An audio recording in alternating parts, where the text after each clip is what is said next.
Séquence inattendue. Les malaises à répétition interrompent les discours d'Emmanuel Macron, le président devient un grand habitué. C'est un phénomène récurrent et pour le moins inhabituel qui semble suivre le président Emmanuel Macron.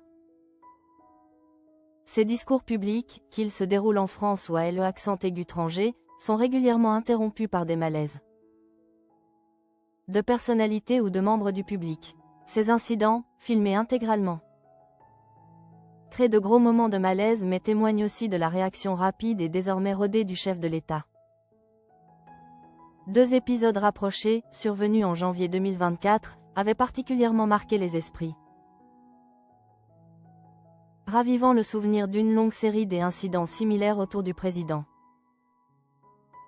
Le 23 janvier 2024, lors des Jeux olympiques et paralympiques à l'INSEP, le discours d'Emmanuel Macron avait été brutalement coupé. En cause, le malaise de Patrick Ollier, président de la métropole du Grand Paris, qui s'était soudainement affaissé alors qu'il était placé dans les premiers rangs de l'assistance. Le président français avait réagi immédiatement, appelant les secours. Il avait tenté de détendre une atmosphère soudainement tendue et inquiète en déclarant : Emmanuel Macron, c'est normal, ça arrive, ça va aller.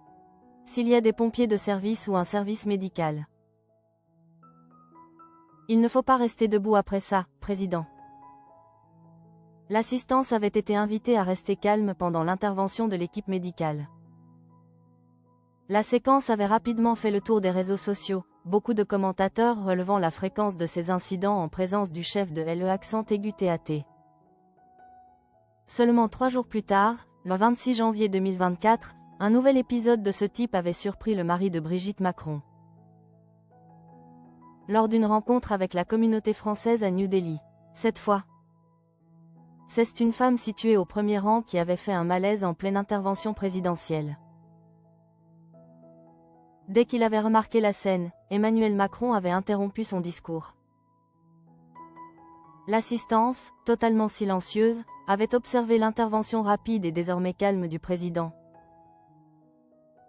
qui avait commenté la situation avec une pointe d'humour.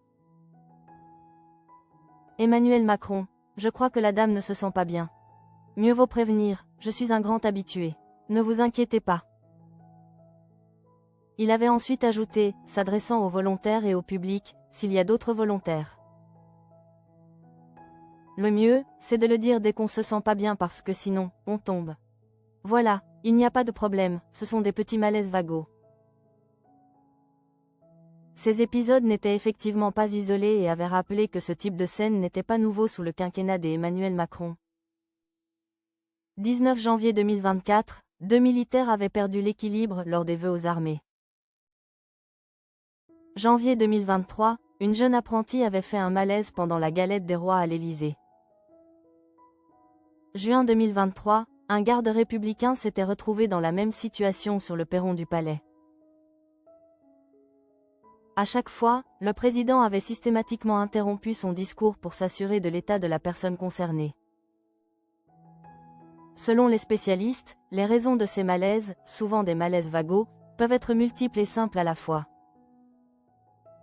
Chaleur, station debout prolongée, ou émotion forte. BFM TV avait alors rappelé que la cause principale d'un malaise vagal est celle d'un stress intense.